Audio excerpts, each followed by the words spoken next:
सुप्रभात दोस्तों, welcome to S2 classes, Subra Saraswati classes. तो आज की क्लास में हम आपके लिए कार्बन कंपाउंड का 4th नंबर लेक्चर लेकर आए हैं। कार्बन एंड इट्स कंपाउंड जो क्लास 10th के रिगार्डिंग है। इसके पहले लेक्चर में हमने आपको बहुत प्यार से कार्बन की वर्सेटाइल नेचर समझाई थी, जिसके अंदर हमने आपको टेट्रावैलेंट, केटनेशन, फिर आगे जाके इलेक्ट्रॉन डॉट स्ट्रक्चर समझाई। फिर दूसरे लेक्चर में हमने आपको alkane, alkyne, alkyne, saturated, unsaturated hydrocarbon, cyclic structure का नाम लिखना। फिर तीसरे लेक्चर में पूरे आईपेक नेम को समराइज करके सारी चीजें समझाई है। अब आईपेक नेम कंप्लीट हो गया, इलेक्ट्रॉन डॉट स्ट्रक्चर कंप्लीट हो गई। आज हम कार्बन कंपाउंड का जो टॉपिक लेकर आए हैं 4th नंबर लेक्चर में, उसमें सबसे पहला हम आपको बताएंगे chemical properties of carbon compounds.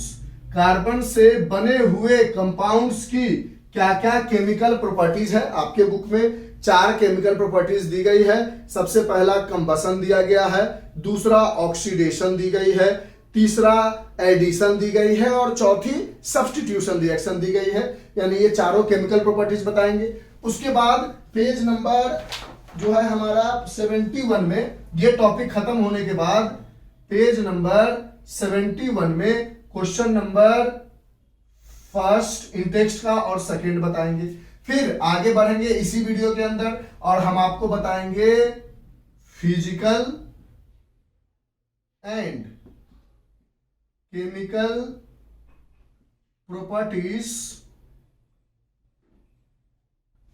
Physical and chemical properties of. सबसे पहला इथेनॉल का देखो, कार्बन से बने हुए कंपाउंड का जो केमिकल प्रॉपर्टीज है वो सारे कंपाउंड के लिए है। कंबसन में सारे कंपाउंड क्या करेंगे, ऑक्सीडेशन में सारे कंपाउंड क्या करेंगे, एडिशन में सारे कंपाउंड क्या करेंगे और सब्स्टिट्यूशन में सारे कार्बन कंपाउंड क्या करेंगे। लेकिन स्पेशली आपके बुक में फिजिकल और केमिकल प्रॉपर्टी जो है इथेनॉल के बारे में क्या होता है सब समझाएंगे और इथेनोइक एसिड के बारे में बहुत प्यार से समझाया गया है। तो इन सबको कंप्लीट कर देंगे इस लेक्चर में। उसके बाद जब आगे बढ़ोगे तो फिर आ जाओगे आप पेज नंबर 74 में। यहां पर भी इन टेक्स्ट में क्वेश्चन नंबर पहला और दूसरा है। इन दोनों को समझाते हुए इस लेक्चर को हम कर देंगे कंप्लीट और लास्ट लेक्चर में हम आपको क्लींजिंग एक्शन ऑफ सोप का एक पार्टिकुलर वीडियो बनाएंगे, ताकि आपको वो एक इंपॉर्टेंट क्वेश्चन हो जाता है कार्बन कंपाउंड का, तो उसको लास्ट में कर देंगे। इतना ही पढ़ने में आपको इसमें सारे रिएक्शंस वगैरह हो जाएंगे, तो आपको क्लींजिंग एक्शन ऑफ सोप का कंफ्यूजन हो सकता है, तो उसको लास्ट में कर देंगे। ओवरऑल कहानी समझ गए हैं वो कि आज की क्लास में हम क्या पढ़ने वाले हैं। यस सर, चलिए तो स्टार्ट करते हैं आराम। हाँ, अगर आपने आईपेक नेम वगैरह का कहानी नहीं देखा है तो उसको देख लो, ताकि चीजें समझना आपके लिए आसान और सुविधाजनक हो जाए, ताकि आपको कंफ्यूजन ना हो। और हमने अपने तरफ से दरवाजा खोल ही रखा है कि आपको थोड़ा भी कहीं भी कोई भी कंफ्यूजन होता है तो आप कमेंट बॉक्स में कमेंट करके बहुत प्यार से और आसानी से पूछ सकते हो। तो शुरू करते हैं हम।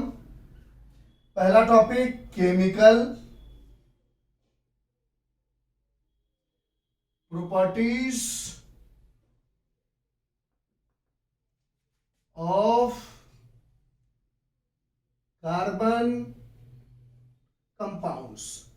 कार्बन से बने हुए कंपाउंड्स और कार्बन की क्या क्या केमिकल प्रॉपर्टीज हो सकती है। तो सबसे पहला हमें समझाया गया है जो है कंबसन। कहता है कंबसन का मतलब क्या हुआ, अगर हिंदी भाषा में बोलो तो जलना, किसी चीज को जलाना। तो जब आप कार्बन और कार्बन से बने हुए कंपाउंड को जलाओगे तो हमेशा हमेशा आपको कार्बन डाइऑक्साइड मिलेगा और बहुत सारी हीट और एनर्जी मिलेगी। ठीक है, बहुत सारी हीट मिलेगी। यानी यहां से एक पॉइंट कह सकते हो आप कि when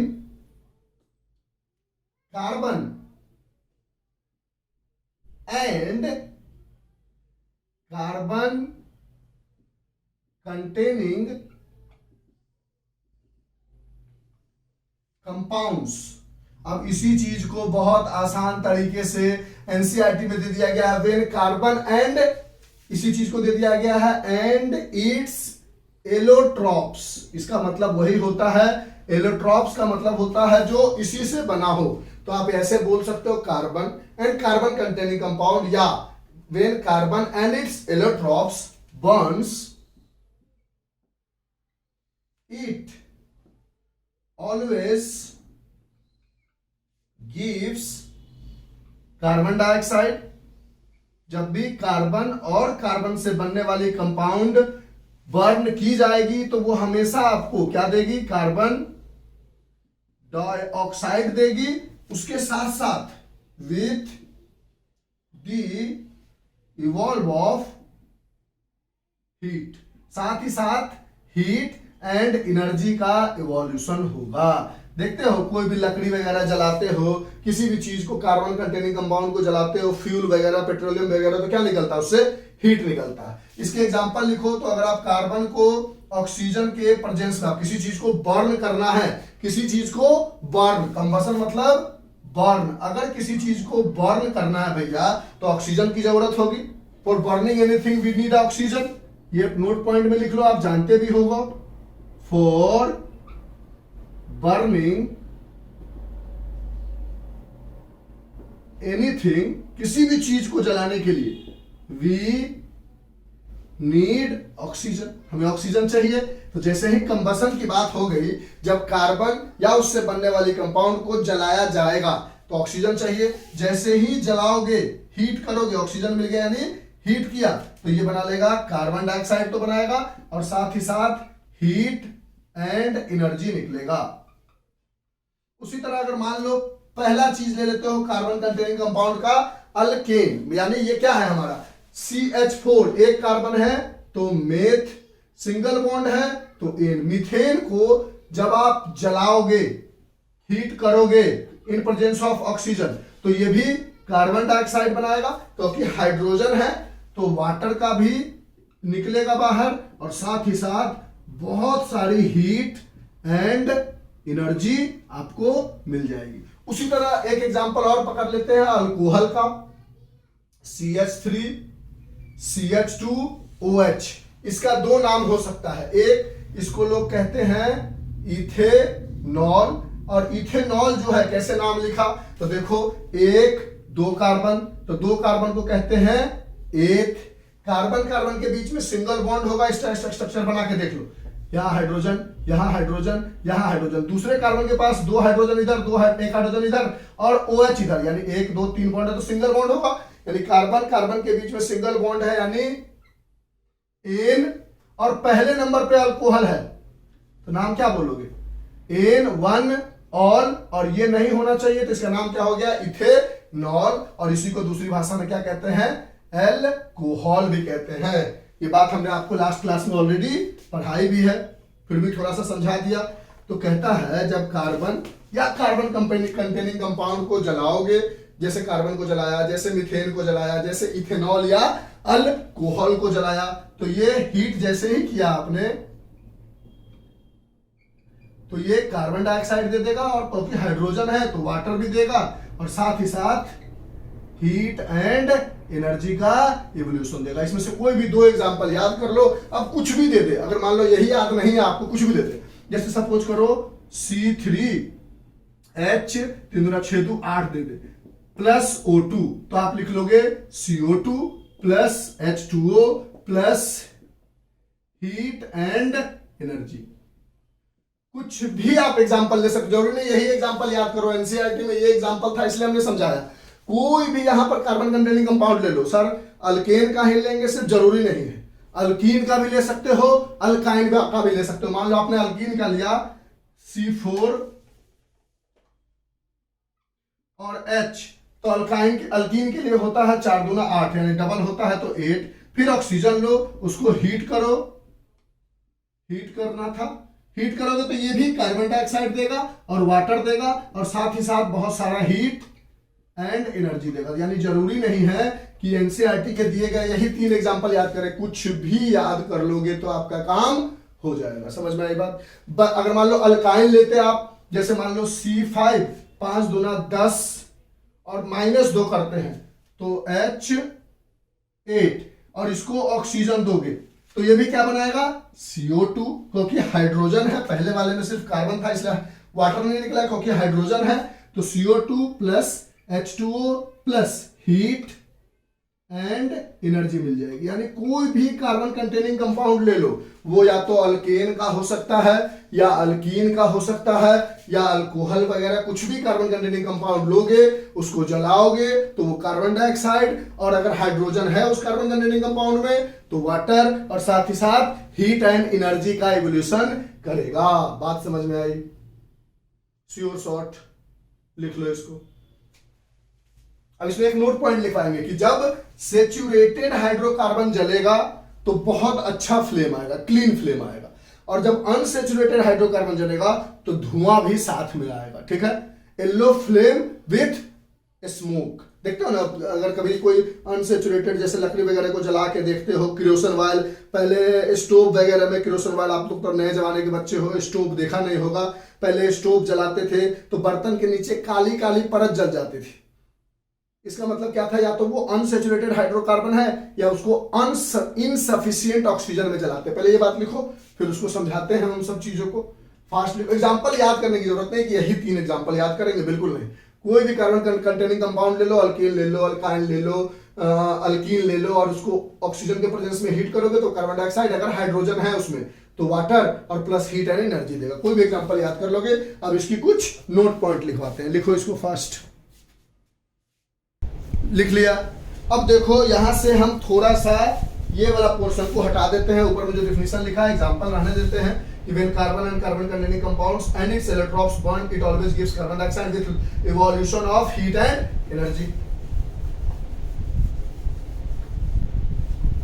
और एग्जांपल 3 एनसीईआरटी में है, इसलिए हमने बहुत सारा एग्जांपल बता दिया कि जरूरी नहीं वही 3 याद करो। बच्चों को कंफ्यूजन, सर वही 3 याद करे क्या? सर वही रटे? नहीं, कुछ भी अल्केन, अल्कीन, अल्काइन को जलाओ तो कार्बन डाइऑक्साइड और वाटर देगा। अब इसमें नोट पॉइंट में कहता है कंबसन में कि अगर इफ सेचुरेटेड, अब याद करो second number lecture, saturated hydrocarbon क्या होता था? तो कार्बन कार्बन के बीच में सिंगल बॉन्ड होता था, यानी वो अल्केन वाला आता था। तो व्हेन सेचुरेटेड हाइड्रोकार्बन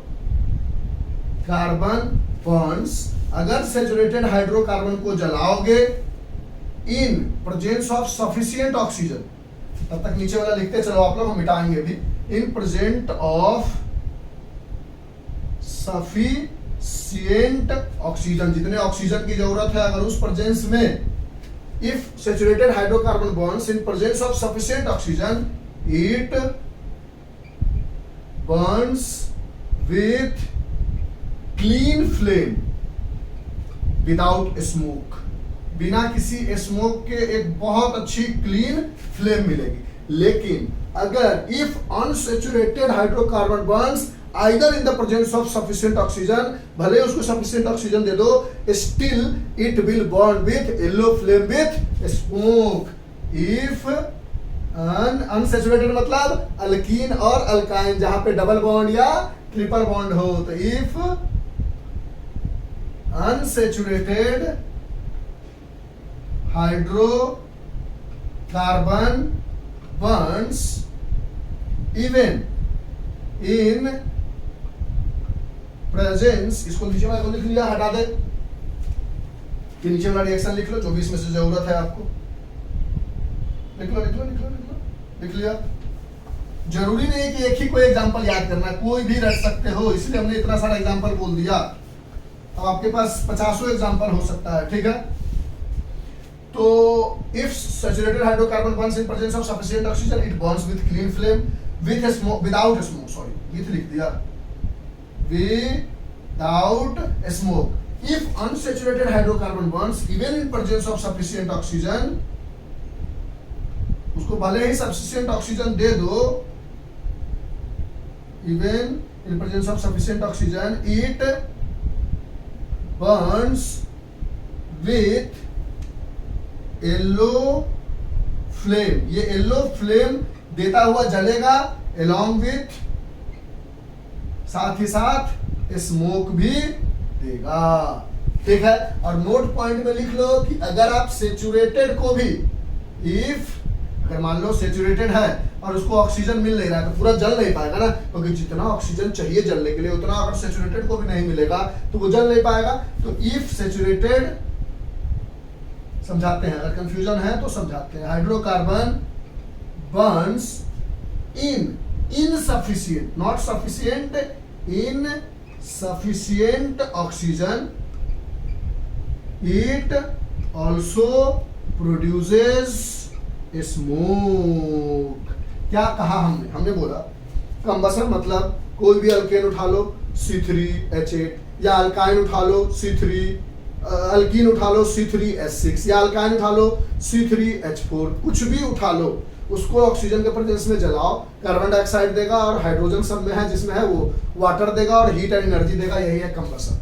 कंबसन में कहता है कि अगर आप सेचुरेटेड यानी अल्केन वाले हाइड्रोकार्बन लेते हो तो वो, अगर उसको अल्केन वाले हाइड्रोकार्बन लेके उसको सफिशिएंट ऑक्सीजन देते हो तो वो क्लीन फ्लेम के साथ जलेगा, कोई भी स्मोक नहीं देगा, धुआं धक्कर नहीं करेगा। लेकिन अगर आप अनसेचुरेटेड हाइड्रोकार्बन लेते हो और भले ही उसको सफिशिएंट ऑक्सीजन क्यों ना दे दो, फिर भी वो येलो फ्लेम से जलेगा और साथ ही साथ स्मोक देगा। लेकिन अगर आप गलती से सेचुरेटेड तो लिया लेकिन उसको ऑक्सीजन पूरा मिल नहीं पाया, और वो सही ऑक्सीजन पूरा मिलेगा तभी तो सेचुरेटेड पूरा जलेगा, वो पूरा जलना चाहता है सफिशिएंट ऑक्सीजन में, उसको ऑक्सीजन मिला नहीं तो पूरा जल नहीं पाया। तो यहाँ तक कि सेचुरेटेड को भी अगर ऑक्सीजन की कमी हो जाएगी तो वो स्मोक देगा, बट इन जनरल अगर ऑक्सीजन पूरा मिलेगा तो सेचुरेटेड जो है वो स्मोक नहीं देगा, उसका एकदम क्लीन फ्लेम होगा विदाउट स्मोक। और अनसेचुरेटेड का कितना भी ऑक्सीजन दे दो फिर भी वो येलो फ्लेम देगा और साथ ही साथ वो स्मोक प्रोड्यूस करेगा। This is all about combustion. समझ में आया? यस सर, हम लोग तो आज तक C+O2 CO2 और हीट वाला याद करते थे, CH4 प्लस O2, यही 3 एग्जाम्पल रट के जाते थे और एग्जाम में भूल गए तो डर जाते थे। आपने बताया कि कोई भी एग्जाम्पल लिखा जा सकता है, सही बात है? हो, बिल्कुल सही बात, लिखो इसको। हाँ भाई, खुद सोचो ना भाई, किसी को जलाना है, कोई भी अल्केन अल्कीन अल्काइन जला देंगे, ऑक्सीजन बस याद रखना है कि जलाने के लिए जब भी बात हो तो ऑक्सीजन का लिखना बहुत जरूरी है। इरेज कर दे। हाँ सर। अब दूसरा है हमारा ऑक्सीडेशन। पक्का? हाँ। और 10th क्लास के हो, स्क्रीनशॉट लेके मत बैठ जाना, लिख लेना, इसको पॉज कर करके लिखोगे तभी आएगा। 4 चैप्टर है केमिस्ट्री में, एक चैप्टर ऑलरेडी हमने कंप्लीट कर रखा है, केमिकल रिएक्शन एंड इक्वेशन, ये चौथा चैप्टर है। 5 चैप्टर है, एक डिलीटेड है, और ये चौथा चैप्टर कंप्लीट होने वाला है। अब इसके बाद एक लास्ट बचेगा, आधे घंटे का भी नहीं होगा, वो cleansing action of soap 20-22 minute में खत्म हो जाएगा। उसको इसमें इसलिए नहीं बताया ताकि कंफ्यूजन न हो। दूसरा हम बात करने जा रहे हैं chemical properties of carbon compound में, जिसका नाम है ऑक्सीडेशन। सबसे पहले बात करते हैं ऑक्सीडेशन क्या होता है। तो आप जानते हो ऑक्सीडेशन का मतलब होता है गेनिंग ऑफ ऑक्सीजन। पहला चैप्टर में पढ़ा है, क्योंकि डिलीटेड है तो आप लोग पढ़ोगे नहीं, तो इसलिए यहां बता देते हैं, या लूजिंग ऑफ हाइड्रोजन, या तो ऑक्सीजन मिल जाए किसी को या हाइड्रोजन उससे निकल जाए, ये होता है ऑक्सीडेशन। इसी का अपोजिट एक टर्म है जो अभी नहीं आपको जानना, लेकिन फिर भी अगर आ गया टॉपिक तो बता ही देते हैं। चलो सर बता दो। रिडक्शन। रिडक्शन में जस्ट इसका अपोजिट, गेनिंग ऑफ ऑक्सीजन की जगह लूजिंग ऑफ ऑक्सीजन, या लूजिंग ऑफ हाइड्रोजन की जगह गेनिंग ऑफ हाइड्रोजन। ठीक, ऑक्सीडेशन का मतलब हुआ गेनिंग ऑफ ऑक्सीजन या लूजिंग ऑफ हाइड्रोजन, रिडक्शन का मतलब लूजिंग ऑफ ऑक्सीजन या गेनिंग ऑफ हाइड्रोजन। तो ऑक्सीडेशन में कहता है कि जब आप इथेनॉल, इथेनॉल बोले तो एल्कोहल, इथेनॉल इसका IUPAC नेम है, यानी international union for pure and applied chemistry, यानी इसका नोमेनक्लेचर है, और अल्कोहल इसका कॉमन नेम है। तो कहता है जब इथेनॉल को आप या तो एल्केलाइन KMnO4 ले लो, प्लस हीट तो लेना ही लेना है, या समझाते समय घबराना मत, या आप एसिडिफाइड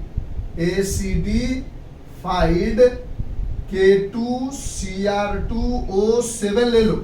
ठीक, रिडक्शन मिटाते क्या होता है,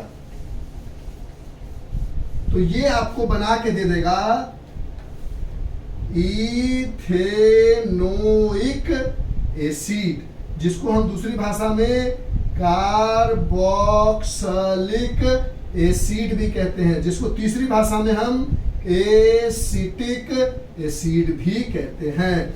कार्बोक्सिलिक एसिड और एसिटिक एसिड इसका कॉमन नेम है, और इथेनोइक एसिड इसका IUPAC नेम है। ठीक है, अब कहता है जब इथेनॉल को, पहला तो कंबसन समझ गया, दूसरा कहता है ऑक्सीडेशन, यानी ऑक्सीजन को गेन कराना। तो अगर आप एल्केलाइन मतलब बेसिक, बेस, अगर बेसिक KMnO4 का नाम क्या है, KMnO4 का नाम है पोटेशियम पर मैग्नेट। क्या नाम है, पोटेशियम पर मैग्नेट, या एसिडिफाइड, प्लस हीट लेना है, थोड़ी सी गर्मी तो देनी पड़ेगी, या K2Cr2O7 का नाम क्या है, K2Cr2O7 का नाम है पोटेशियम डाइक्रोमेट। तो कहता है या तो आप एसिडिक पोटेशियम डाइक्रोमेट ले लो, या दोनों में से कोई एक ले लो, या एल्केलाइन KMnO4 ले लो, बीच में और लगा दो, दोनों लेने की जरूरत नहीं, कोई एक उठा लो, और इथेनॉल को यानी अल्कोहल को इसके प्रेजेंस में रिएक्शन कराओगे, हीट करोगे, तो वो इथेनोइक एसिड बना देगा। इथेनॉल का फार्मूला एथ मतलब 2 कार्बन, एन मतलब सिंगल बॉन्ड, ऑल यानी अल्कोहल, बचे हुए जगह हाइड्रोजन, यानी इसको चाहे तो ऐसा लिख सकते हैं CH3CH2OH। अगर आप इथेनॉल को ले लेते हो इन प्रेजेंस ऑफ एल्केलाइन KMnO4 या एसिडिफाइड K2Cr2O7, तो ये बना लेगा इथेनोइक एसिड। इसको मिटा दे, नाम इसका हटा दे, लिख लो पोटेशियम डाइक्रोमेट। तो यहां पर इथेनोइक एसिड, एथ मतलब 2 कार्बन, एन मतलब देखो ना, एथ मतलब 2 कार्बन, एन मतलब सिंगल बॉन्ड, ओइक एसिड यानी डबल बॉन्ड OH, बचे हुए जगह हाइड्रोजन। अगर इसका फार्मूला लिखोगे तो क्या बन जाएगा, CH3COOH। अब देखो यहां पर कितना ऑक्सीजन था, 1 ऑक्सीजन था, यहां पर कितना हो गया, 2 ऑक्सीजन, यानी अगर यहां से यहां देखोगे तो ये क्या हो रहा है, गेनिंग ऑफ ऑक्सीजन हो रहा है। ओ सर, तो गेनिंग ऑफ ऑक्सीजन हो रहा है, तो इसका मतलब ऑक्सीडेशन हो रहा है।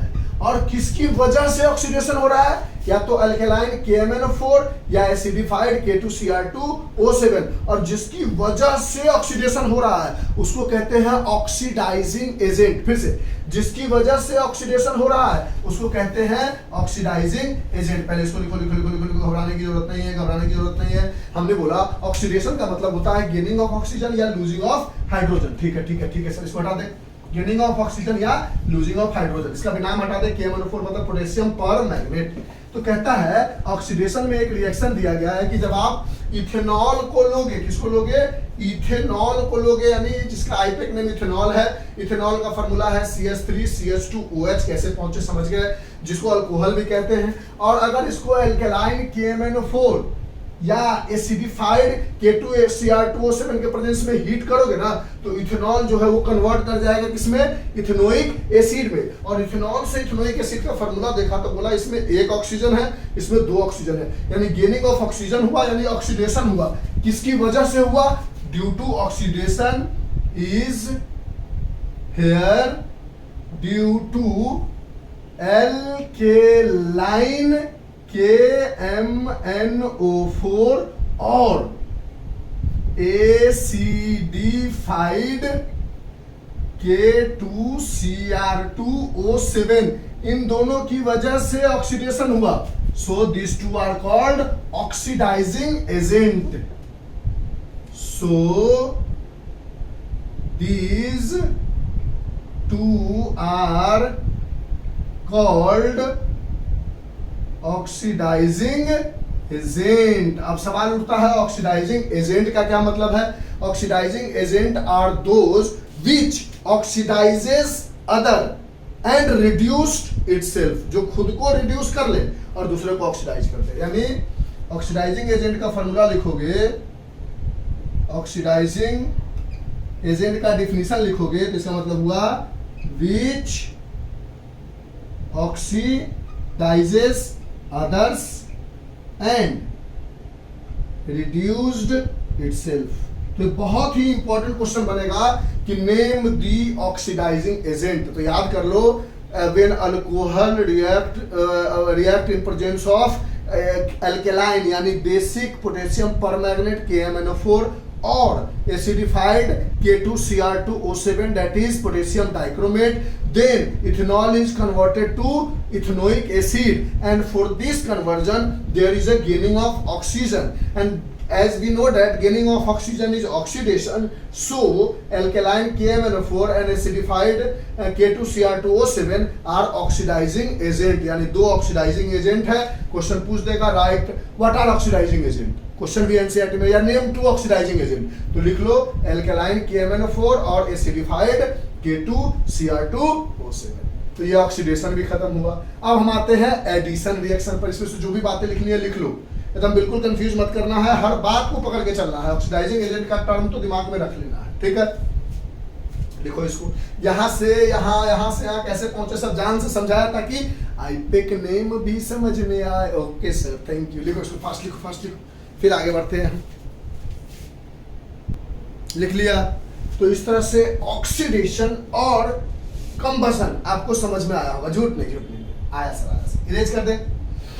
हाँ सर, तो यहां से हमें पता चल गया कि दो ऑक्सीडाइजिंग एजेंट है। एक ऑक्सीडाइजिंग एजेंट है हमारे पास एल्केलाइन KMnO4, दूसरा ऑक्सीडाइजिंग एजेंट है हमारे पास एसिडिफाइड K2Cr2O7। ओके सर, जिसको पोटेशियम डाइक्रोमेट कहते हैं K2Cr2O7 को, और KMnO4 को पोटेशियम पर मैग्नेट कहते हैं। ओके सर, ठीक है। अब तीसरा हम आते हैं, पहला कंबसन, दूसरा ऑक्सीडेशन, तीसरा है एडिशन रिएक्शन। एडिशन रिएक्शन, तो एडिशन रिएक्शन में कहता है कि कोई भी आप अनसैचुरेटेड हाइड्रोकार्बन ले लो। क्या ले लो इधर?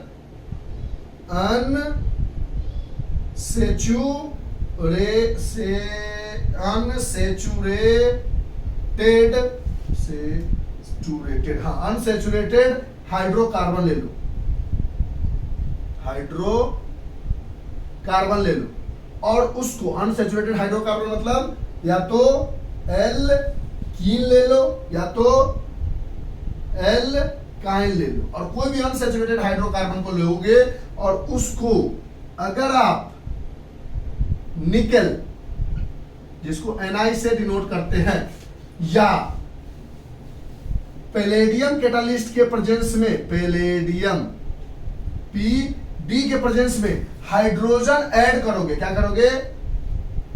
Addition of hydrogen. कहता है जब कोई अनसैचुरेटेड हाइड्रोकार्बन ले लो और उसको निकल या पैलेडियम कैटालिस्ट, ये कैटालिस्ट याद रखना चाहिए, कैटालिस्ट ये दोनों क्या है? निकल एंड पैलेडियम क्या है हमारा? कैटालिस्ट। और कैटालिस्ट क्या होता है? जो रिएक्शन में पार्टिसिपेट नहीं करता। It does not participate in reaction but enhance या increase the rate of reaction.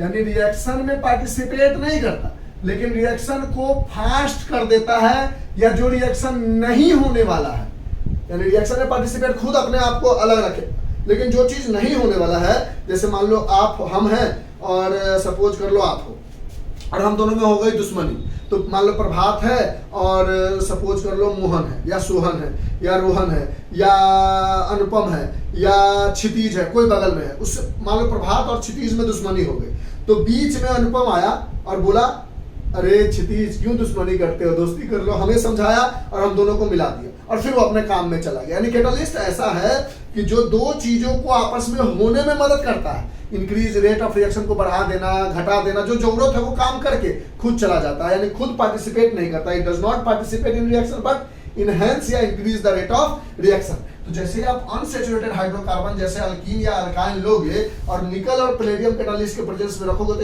Addition of hydrogen होगा और ये कन्वर्ट हो जाएगा किसमें, सैचुरेटेड हाइड्रोकार्बन में। सैचुरेटेड हाइड्रोकार्बन मतलब दोबारा बोलने की जरूरत है नहीं सर, हम जानते हैं, सेकेंड वीडियो में यही बात तो समझे हैं। अल्केन को कहते हैं, अल्केन मतलब कार्बन कार्बन के बीच में सिंगल बॉन्ड, और अल्कीन और अल्काइन मतलब कार्बन कार्बन के बीच में डबल या ट्रिपल बॉन्ड, इसके लिए डबल बॉन्ड और इसके लिए ट्रिपल बॉन्ड। जैसे अगर मान लो सी डबल बॉन्ड सी लिया तो दो बॉन्ड है तो दो हाइड्रोजन, यहां पर भी दो हाइड्रोजन, और आपने ले लिया निकल या कोई दोनों में से एक पैलेडियम कैटालिस्ट, तो इसको अनसैचुरेटेड से सैचुरेटेड बनने में कितने हाइड्रोजन की जरूरत है, तो ये बॉन्ड अनसैचुरेटेड से सैचुरेटेड बनेगा, यानी क्या होगा, कार्बन और कार्बन के बीच में सिंगल बॉन्ड होगा, दो हाइड्रोजन इसके पास ऑलरेडी था और इसके पास भी दो हाइड्रोजन था। अब इस डबल बॉन्ड को हट के सिंगल बॉन्ड बनना है, और सिंगल बॉन्ड बनने में कार्बन का 4 वैलेंसी होता है, 1 2 3 सेटिस्फाइड है, यानी एक हाइड्रोजन यहाँ पे चाहिए, एक हाइड्रोजन यहाँ पे चाहिए, यानी यहाँ पर दो हाइड्रोजन का एडिशन हो जाएगा। उसी तरह अगर आप अनसैचुरेटेड में अल्काइन ले लेते हो ट्रिपल बॉन्ड, तो एक हाइड्रोजन यहाँ रहेगा, एक हाइड्रोजन यहाँ रहेगा। अब आप निकल या पैलेडियम कैटालिस्ट लेते हो तो ट्रिपल बॉन्ड जो है वो सिंगल बॉन्ड में बदल जाएगा, और यहां पर एक हाइड्रोजन ऑलरेडी था, यहां पर भी एक हाइड्रोजन ऑलरेडी था, कितने हाइड्रोजन की जरूरत है, एक दो हाइड्रोजन यहां पे, तभी तो कार्बन का 4 बॉन्ड सेटिस्फाई होगा, और यहां पर भी 2 हाइड्रोजन, यानी टोटल 4 हाइड्रोजन की जरूरत है। बट ये रिएक्शन बहुत अच्छे से होता है, ये रिएक्शन होने में थोड़ा तकलीफ होता है, यानी अल्कीन वाला रिएक्शन निकल और पैलेडियम कैटालिस्ट के प्रेजेंस में सैचुरेटेड हाइड्रोकार्बन बनाने में थोड़ा तकलीफ पैदा करता है, इसलिए इस रिएक्शन को नहीं याद करेंगे। हो सकता है थोड़ा मेहनत करना पड़ेगा, कैटालिटिक प्रॉपर्टी बढ़ाना पड़ेगा, एनआई पैलेडियम कैटालिस्ट को थोड़ा मात्रा देना पड़ेगा, थोड़ा रिएक्शन में वेट करना पड़ेगा, तो ये रिएक्शन भी होगा, लेकिन ये रिएक्शन आसानी से निकल और पैलेडियम कैटालिस्ट के प्रेजेंस में हाइड्रोजन को ऐड कर लेता है। तो एडिशन रिएक्शन हो गया कि there is an addition of hydrogen. Addition reaction में क्या होता है, एडिशन ऑफ हाइड्रोजन, कहां से कहा, अनसैचुरेटेड से एडिशन ऑफ हाइड्रोजन, किसमें, अनसैचुरेटेड में हाइड्रोजन ऐड होता है और क्या बना लेता है, सैचुरेटेड हाइड्रोकार्बन बना लेता है। और what are the name two catalyst, तो निकल और पैलेडियम। व्हाट इज कैटालिस्ट, तो catalyst that does not take part in the reaction but it enhance the rate of reaction या increase the rate of reaction, जो खुद participate तो नहीं करता लेकिन रेट ऑफ रिएक्शन को बढ़ा या घटा बढ़ा देता है। इस बात को लिखो, यहां से आपको दो कैटालिस्ट का पता चला, निकल और पैलेडियम कैटालिस्ट का। इसका इस्तेमाल हम कभी कभी क्या करते हैं कि ग्राउंड नट ले लेते हैं, क्या ले लेते हैं, ग्राउंड नट ऑयल ले लेते हैं। ग्राउंड नट ऑयल किससे बना होता है, पीनट से, मूंगफली समझते हो ना, पीनट्स से बना होता है, और इसमें हम हाइड्रोजन को ऐड करते हैं और जिससे ये घी बन जाता है, वनस्पति घी।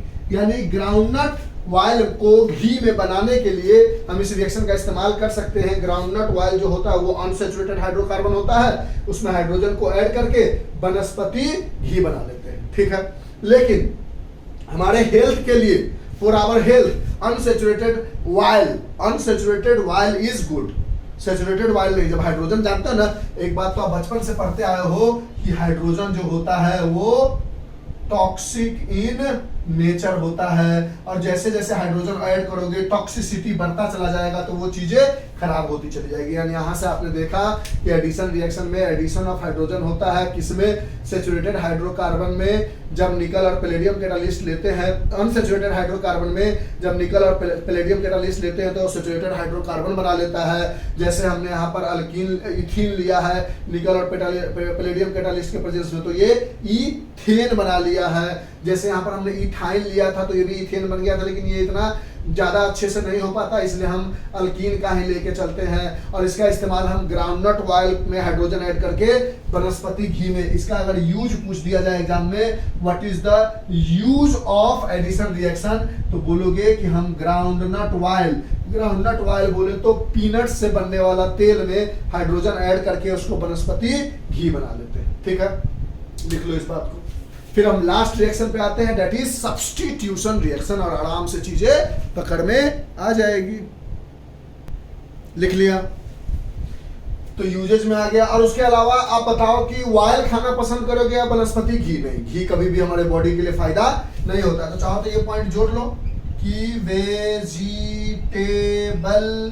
Oil is good for our health, क्योंकि because it is unsaturated hydrocarbon, unsaturated hydrocarbon. लिख लेना इस बात को, क्योंकि देखो अनसैचुरेटेड में हाइड्रोजन कम है, जितना हाइड्रोजन कम होता है हमारे बॉडी के लिए अच्छा होता है, क्योंकि हाइड्रोजन टॉक्सिक इन नेचर होता है। तो chemical properties of carbon compound का हमने पहला आपको कंबशन समझाया, दूसरा आपको ऑक्सीडेशन समझाया, तीसरा आपको हमने एडिशन समझाया, और अब हम लास्ट टॉपिक पे आते हैं जिसका नाम है सब्स्टिट्यूशन रिएक्शन।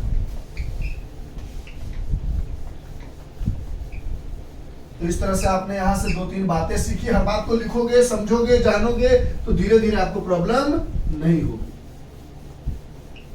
यूजेस में लिख ही लिया आपने, ग्राउंडनट ऑयल में हाइड्रोजन ऐड करके वनस्पति घी बना लेते हैं, और बोलेगा हेल्थ के लिए कौन सा अच्छा है, घी अच्छा है या ऑयल अच्छा है? तो बोलोगे अब तेल अच्छा है भैया, घी तो ऐसे भी बॉडी के लिए ठीक नहीं, क्योंकि हमारे बॉडी को जितना घी चाहिए, बायोलॉजी वाले स्टूडेंट हमसे अच्छा बता सकते हैं कि हमारे बॉडी को जितना घी चाहिए उतना हमारा बॉडी ऑलरेडी खुद से प्रोड्यूस कर लेता है, उसको एक्स्ट्रा घी की जरूरत नहीं पड़ती है। ठीक है, अब लास्ट केमिकल प्रॉपर्टीज पे आते हैं जिसका नाम है substitution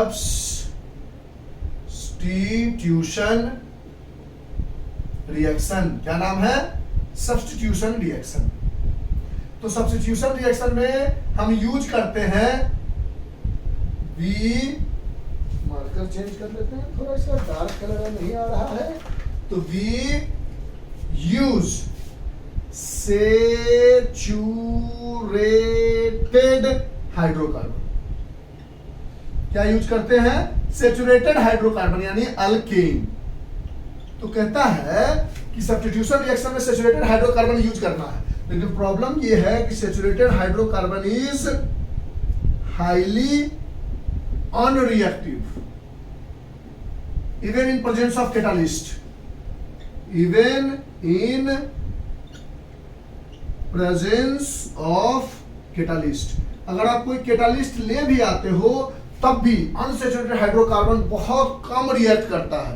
it will only react, it will react या फिर only react in presence of sunlight. ओए होए होए होए होए, यानी सैचुरेटेड हाइड्रोकार्बन कुछ भी ले लो, सपोज कर लो CH4 ले लिया आपने, मीथेन, ठीक है। और सब्स्टिट्यूशन रिएक्शन क्या है? सपोज करो इसमें आपने क्लोरीन ऐड करना शुरू किया। क्या ऐड करना शुरू किया? क्लोरीन, सब्स्टिट्यूट करना शुरू किया।